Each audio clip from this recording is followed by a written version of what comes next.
I'm from the Onondaga Nation, Wolf Clan, and I've been sitting on the Onondaga Council of Chiefs on behalf of the Turtle Clan for some 43 years now. Great. Yeah. And during that time, covered a lot of events and territories that you could imagine. But one of them that is what we're talking about today is the advent of moving to Geneva, Switzerland in 1977 to approach the United Nations on the issues of racial discrimination and human rights. That event occurred, and we've been continuing to go to the UN over these past many years. During that time, we began the discussion on the draft Declaration on the Rights of Indigenous Peoples because for some reason or other, which I couldn't understand at the time, or which I do now, we were not included in this Human Rights Declaration for, as it said, for all peoples. And so we had to start our own declaration and our own issues on rights, which we did.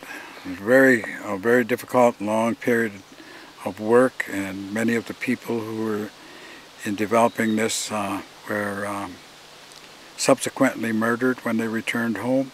There's a lot of blood on this declaration, and a lot of sacrifice, and many and most of the people who started this are not here today. But we do have a continuing contingency, and we've brought this this involvement of the Working Group for Indigenous Populations into now the forum within ECOSOC, the Permanent Forum for Indigenous Issues. And you will note that we still are not recognized as peoples in that title. We are recognized as issues, and for a purpose.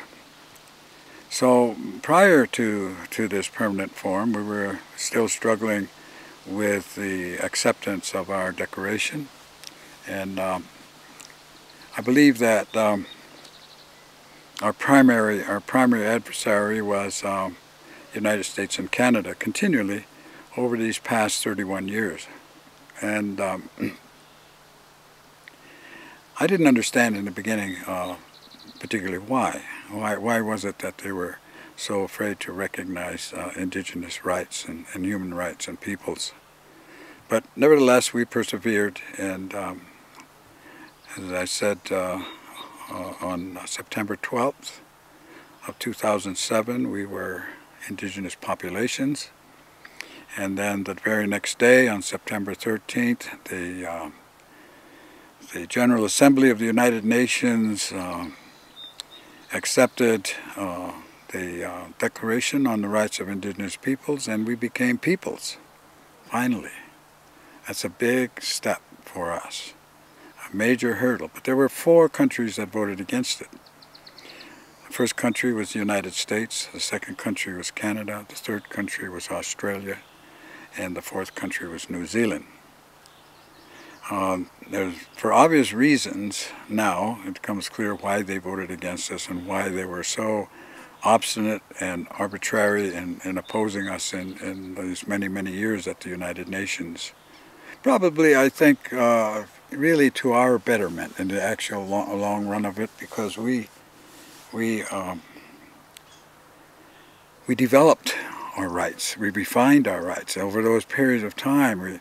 It gave us time to really understand where we had to make these positions and how. So the document is quite formidable.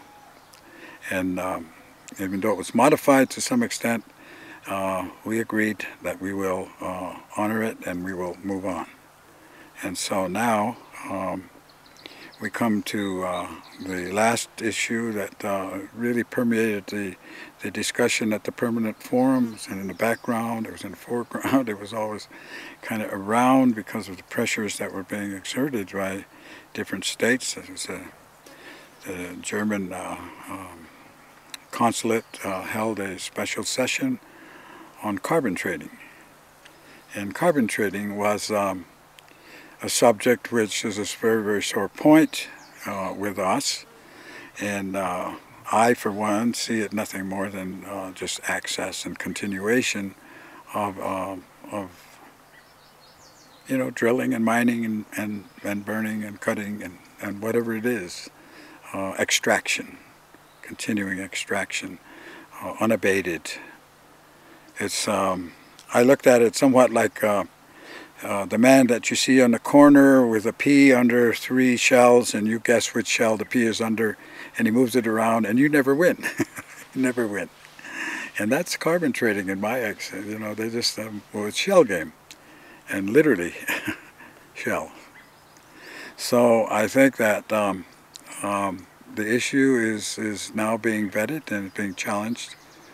I was at the, you know, all the days of the events, you know, at the United Nations, except the last day, and I understand at that time there was a protest on the fact that the Permanent Forum did not agree with a consensus from that the Haudenosaunee had signed on to, and almost everybody else at the UN, as far as I could see, of indigenous peoples, on challenging the fact that carbon trading would even be on the floor of the issues. And so it went through, but you know, one has to understand, and this is one of the problems of becoming part of an organization like the United Nations, was the rules and the regulations and the regulating authorities, and how we as a new entity have little or no leverage, manipulation again of exacting those rights out of the Declaration. And so we struggled on this one, and it went through as part of the agenda of the Permanent Forum, but clearly it was against the will of a consensus. There wasn't a consensus in the Permanent Forum committees. So it will continue, and it will continue on, and people have to recognize that in developing the structure and the undercarriage of this Permanent Forum for Indigenous issues, there's a lot to be developed yet. So we're doing our best to make sure that the Permanent Forum doesn't become simply another meeting, but has authority and teeth. One of the things that does occur with the inclusion of the Permanent Forum in ECOSOC is that we now have access to the Human Rights Commission, direct access. We didn't have that in all those years prior, but now we do. So it's going to be a difficult struggle again to now exact the maximum support that we can from that declaration. But the declaration is a document of the General Assembly. It is a United Nations document, and as the President of the General Assembly said, it has authority. It has authority right now. And indeed, that's what we're experiencing. So this struggle will go on, and the struggle has always been over, for indigenous peoples, over resources and land. It's always been the issue from the beginning. Going back to my initial statement of why is it that we were excluded from the human rights of the rest of the world, we came back down to the issue of the doctrine of discovery. And the doctrine of discovery was in 1493 papal bulls issued by the Catholic Church, by the Pope, the Roman Catholic Church, stating and paraphrasing more or less that he said, if there are no Christian nations in these new lands across the seas, then I declare these lands to be empty, terra nullius, an old Roman law. And further, he said, if there are people there and they are not Christians, they do not have a right of title to land, they have only a right of occupancy. And with those words, the Roman Catholic Church simply by fiat and by declaration took over the whole Western Hemisphere. Well, as far as they were concerned. Of course, there was opposition from other states, but at the time, the prevailing authority and power in Europe was the Roman Catholic Church. And so we have been challenging that, and we have challenged the Holy See directly on that, and we are in somewhat of a stilted dialogue, but nevertheless an exchange of letters.